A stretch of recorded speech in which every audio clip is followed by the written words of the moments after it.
This is Meet Sean, where we break down real life topics insurance, annuities, real estate, travel planning, and home ownership so you can make smarter moves. Subscribe so you don't miss the next episode. Imagine stepping off a plane in San Juan, right? You just scored this massive luxury resort for like 60% off. Oh, a total dream scenario. Exactly. You are mentally already at the swim-up bar. But as you walk out of the terminal, the sky is turning this like bruised shade of purple. Yeah, that's never a good sign. Right. And the locals are frantically boarding up their windows. Plus, you just got a push alert that your hotel does not have a backup generator. Wow. Yeah, that is a nightmare. It really is. Welcome to the incredibly high-stakes world of hurricane season travel. It's really the ultimate contrarian travel play. You are intentionally stepping into an environment where the meteorological variables are completely out of your control. Just to chase those luxury experiences at a fraction of the cost. Exactly. But as that San Juan scenario illustrates, the gap between a brilliant budget hack and a genuinely dangerous survival situation is incredibly narrow. And that is exactly the tightrope we are walking on today's deep dive. We are on a mission to figure out how you, the savvy traveler, can score the deeply discounted rates and those totally empty beaches of summer and fall travel. Without ending up trapped in a disaster zone, ideally. Right, without the disaster zone part. And to build this strategy, we are relying on a highly detailed manual from Carter Excursions. They're a Florida-based travel agency. They are, yeah. If you want to look them up, you can reach them at 727-314-1865. And they've essentially created the definitive playbook for navigating this really specific travel window. And it's a huge window. I mean, it spans half the year. The Atlantic hurricane season officially runs from June 1st all the way through November 30th. Okay, let's unpack this. Half the year is a massive block of time to just, cross off the calendar. It is. It's too much time to just ignore completely. Right. But the guide points out that the true danger zone, the period of most intense storm activity, typically concentrates between August and October. Yeah, that's the real peak. So how does a traveler actually use this timeline to their advantage? I mean, do we just aim for June and cross our fingers? Well, looking at the calendar is really just the baseline. To actually gain an advantage, you have to look at the map. Okay, so it's about geography, not just timing. Exactly. You need to understand the historical tracks of these storm systems. The Carter Excursions Guide provides this destination risk table that fundamentally changes how you should view the Caribbean. Because it's not just one giant target. Right. It's really not. For example, they classify islands like Aruba and Bonaire as low risk, which makes them, completely viable to visit anytime from June through November. But I always wondered about that. Like, why do a few specific islands get a pass while everything around them just gets hammered? It comes down to latitude, basically, and the Coriolis effect. The Coriolis effect, like the rotation of the Earth thing? Yeah, exactly. Aruba and Bonaire are located deep in the southern Caribbean, just off the coast of South America. So they sit below the typical hurricane belt. Nope. Yeah, so by the time most of these tropical waves roll off the coast of Africa and start gathering that rotational energy to become hurricanes, the Earth's rotation naturally steers them slightly north. So they just miss the southern islands entirely. Pretty much. They pass right over the Greater Antilles or curl up into Florida, totally bypassing those southern spots. So you're basically hiding in the geographical blind spot. That's a great way to put it, yeah. That makes total sense. Yeah. But then, the guide moves up the map to the Florida Keys, which they list as moderate risk. Right. And they highlight October as the best month to visit. But calling a chain of tiny islands sitting right in the Gulf of Mexico moderate risk feels, a little generous. I get that. That label is based strictly on historical averages. But the guide issues a massive warning here. Which is? Moderate historical risk does not mean immunity. The paths of these storms are dictated by really complex steering currents. Like high and low pressure systems. Exactly. Systems over the Atlantic that can shift wildly at the last minute. The guide brings up Hurricane Katrina's devastating pivot into New Orleans, for instance. Oh, wow, right. That completely changed course. And Hurricane Sandy, too. It bypassed the typical southeastern targets and just slammed right into New York City. That was wild. And the guide even points to Hurricane Helene, which caused catastrophic flooding in Asheville, North Carolina. Yeah, which is crazy to think about. Right. That is hundreds of miles inland. Up in the mountains. which perfectly illustrates the physics of these storms. I mean, a hurricane is essentially this massive heat engine fueled by warm ocean water. Right, we always hear about the warm water. Yeah, but when a powerful storm like Helene moves inland and hits a mountainous region like the Appalachians, you get something called orographic lift. Orographic lift. What does that actually do? Well, the terrain basically forces that moisture-heavy air up into the colder atmosphere. Oh, and then it just dumps all that water. Exactly. It condenses rapidly, dumping trillions of gallons of water on these inland valleys. Valleys that, frankly, were never built to handle a storm surge. It completely shatters the illusion that you only need to worry if your hotel is directly on the beach. Oh, absolutely. A mountain retreat can turn into a flood zone overnight. That is just, it's the reality of the climate right now. It is. No region in the eastern half of the continent is completely safe from the secondary effects of these storms anymore. Which brings me to a detail in the source data that, honestly, left me completely baffled. Ah, what was that? So I was looking at the risk table, and it lists Puerto Rico. The risk level is clearly marked as high. Right, very high risk. But then, the best months to visit are listed as August and September. Ah, yes. That is the statistical peak of hurricane season. I mean, is booking Puerto Rico in September like buying a discount skydiving ticket where you just cross your fingers the parachute works? That is a great analogy, but let's take it a step further. It's like buying a discount skydiving ticket, but you only do it because you paid an extra fee that allows you to legally stay in the plane if you don't like the look of the clouds. Oh, I like that. The parachute is optional if you can back out. Exactly. August and September in a high-risk area are when you will find the absolute steepest financial discounts. And the thinnest crowds, presumably. Right.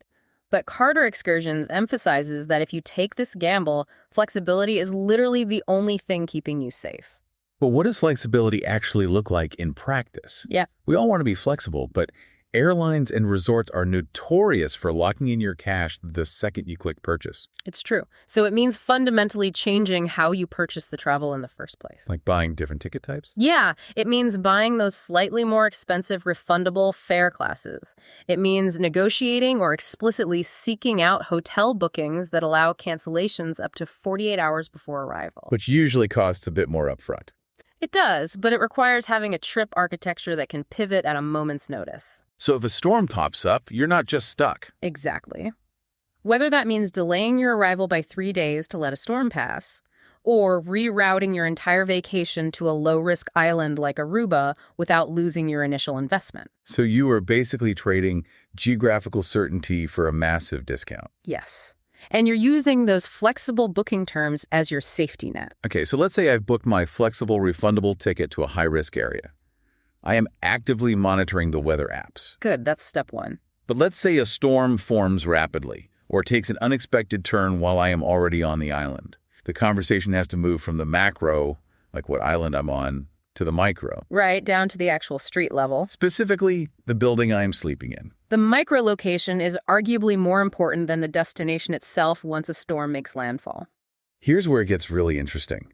Because when we book a resort, we look at the infinity pool, right? We look at the thread count of the sheets. The spa menu, the restaurants. Exactly. We do not ask for photos of the industrial machinery out back. No, nobody does that. But the guide explicitly compares hotel infrastructure. It points out that Hotel El Convento in Old San Juan successfully maintained power and Wi-Fi during Hurricane Fiona. Which is incredible during a storm of that magnitude. Meanwhile, the Marriott Beach Resort down in Key West does not have backup power. Yep. And the Hilton Head Resort in Fort Lauderdale does. Right, and that distinction is the literal difference between a minor inconvenience and a really dangerous survival situation. Just because of a generator. Yes. To understand why, you have to look at the fragility of island power grids. During a hurricane, it isn't just about the wind knocking down a few power lines. Right, it's much bigger than that. You have storm surges, flooding coastal substations, shutting down massive transformers, and disrupting the central power plants entirely. And island grids are already pretty isolated. Exactly. The guide notes how residents in Old San Juan struggled immensely with catastrophic grid failures during Fiona. So if that grid goes down and your luxury hotel doesn't have a commercial generator, things go sideways incredibly fast. Instantly. It becomes an expensive, humid, dark tent. Wow. Because in a tropical climate, you suddenly have no air conditioning. None. The electronic key cards on the doors might fail, so you can't even get into your room. Oh, I didn't even think about the doors. Yeah, and the water pumps that push water to the upper floors stop working, so you have zero plumbing. Gross. The food in those exquisite restaurants begins spoiling immediately. And maybe most terrifyingly, the Wi-Fi routers die. Which means you have no way to access the airline apps to figure out how to get a flight out of there. Exactly. You are completely cut off, which is why assessing local infrastructure must be your absolute priority. So a hotel generator isn't just some luxury perk to keep the reading lamps on. No, it is a life support system. It powers the industrial refrigerators, the emergency communications, and the water pressure. The guide strongly suggests that evaluating a resort's emergency infrastructure should carry more weight than evaluating its amenities, right? Absolutely. It's that important. I am honestly thinking I shouldn't even look at the beach photos until I've interrogated the concierge about their diesel supply. Honestly, that is the smartest way to book during hurricane season. But the guide also mentions assessing the surrounding local infrastructure, too, not just the hotel itself, right? Yes. Proximity to local authorities and integrated city grids is totally crucial. How so? Well, the guide points out that some travelers found themselves stuck in Old San Juan for days during Fiona. Sounds terrifying. But because they were in a historically fortified part of the city, in well-equipped buildings like El Convento, it actually offered a far safer experience than trying to flee. That is a wild paradigm shift. Yeah. Because the human instinct is always to run, right? To get in a car, to get to the airport. Light overfight, yeah. But if you attempt to initiate an evacuation mid-storm, you are introducing massive new risks. Like what? Roads flood instantly, debris blocks highways. If you rush to the airport and all flights are grounded, you are now trapped in a massive glass terminal with thousands of panicking people. Probably without power or adequate food, too. Exactly. Instead of riding it out in a reinforced hotel with a functioning diesel generator and a stocked pantry. So sometimes, staying put in a fortress is the smartest strategic move you can make. Often, it's the only safe move. That makes a lot of sense, assuming you actually did the research and booked the fortress. Right, which goes back to the planning phase. But let's look at the financial side of a disruption. Say the local government issues an evacuation order 3 days before my trip. Okay. Flights are grounded. My perfectly planned, highly discounted trip just went up in smoke. How do I protect the cash I laid out? Well, the guide stresses that securing comprehensive travel insurance is strictly non-negotiable for this season. So you need policies that specifically cover trip cancellations and interruptions due to weather events. Yes, specifically weather events. The guide actually lists a few specific entities for this. They mention TravelX Insurance Services out of Omaha, Nebraska. They're a very reputable provider. And policies underwritten by Zurich, American Insurance Company. They even list Zurich's NAIC number 16535. Which is a remarkably helpful detail for consumers to have. What actually is an NAIC number? It's issued by the National Association of Insurance Commissioners. It is essentially a regulatory fingerprint. So it proves they're legit. Exactly. In a landscape where, sketchy third-party travel sites might try to sell you phantom insurance policies, verifying that NAIC number ensures you are dealing with a legitimate, regulated underwriter. Someone capable of actually paying out a claim when things go wrong. Precisely. But there is a massive loophole here, a catch that I guarantee trips up thousands of travelers every single year. Oh, absolutely. It's the timing loophole. Right.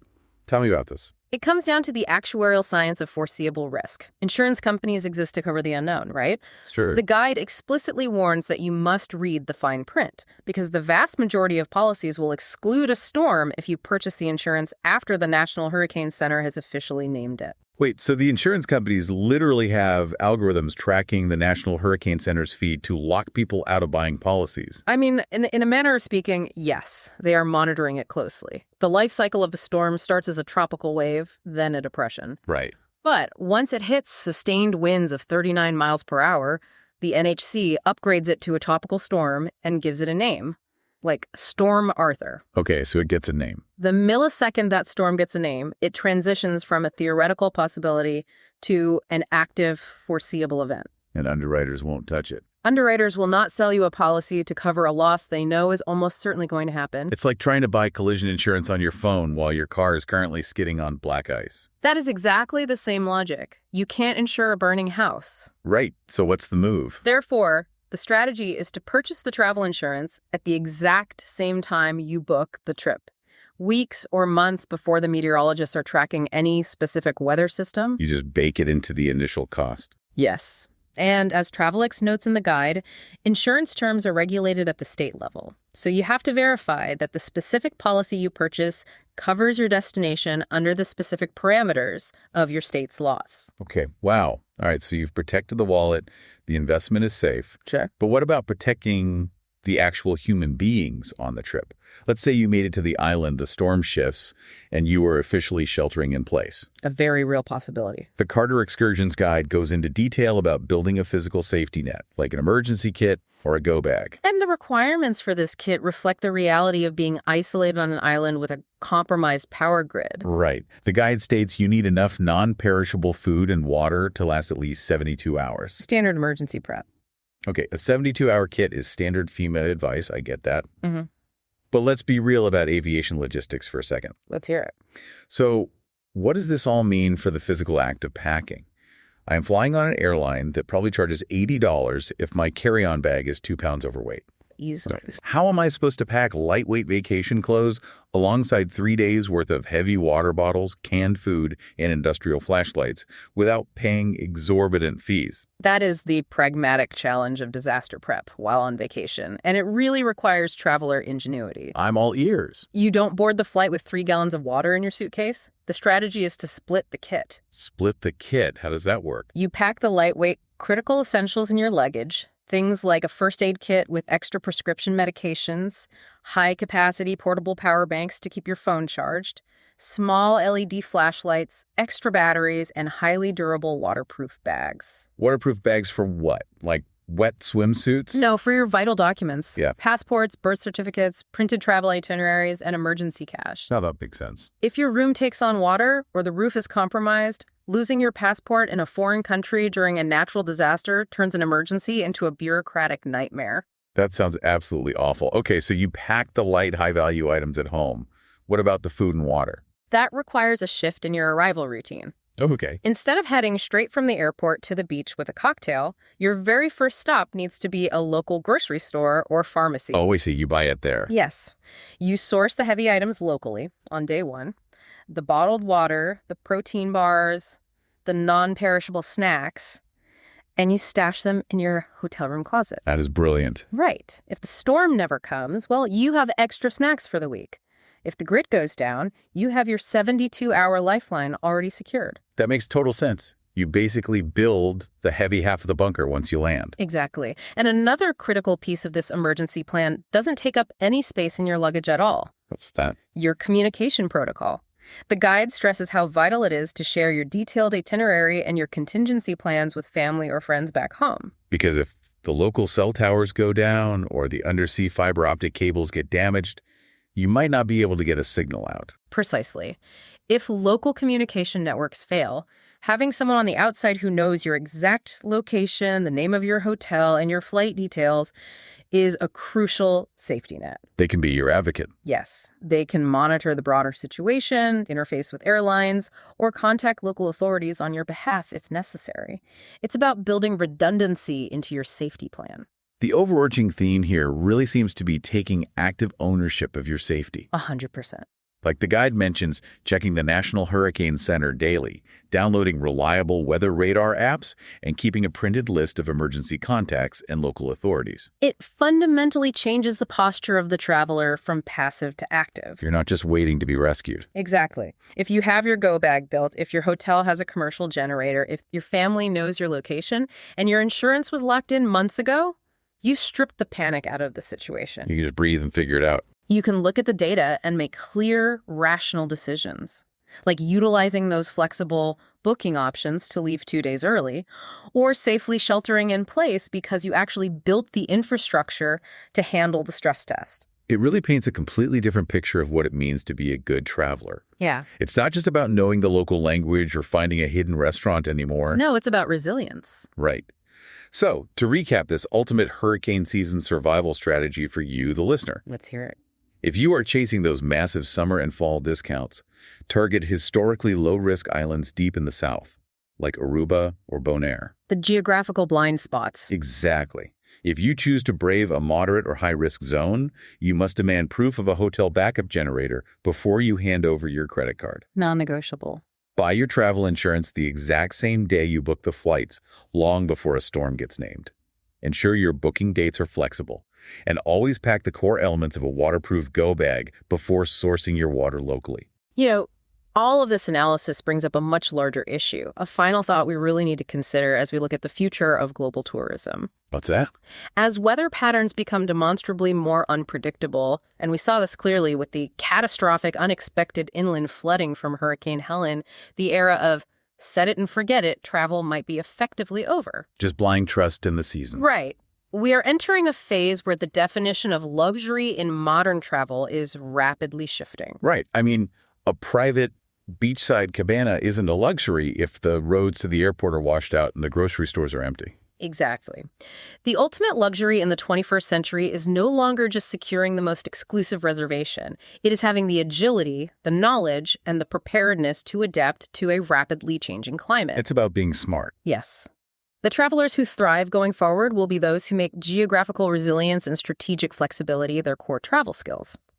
It is entirely possible to enjoy the world as it is, provided you are relentlessly prepared for what it might suddenly become. Which takes us right back to our opening thought.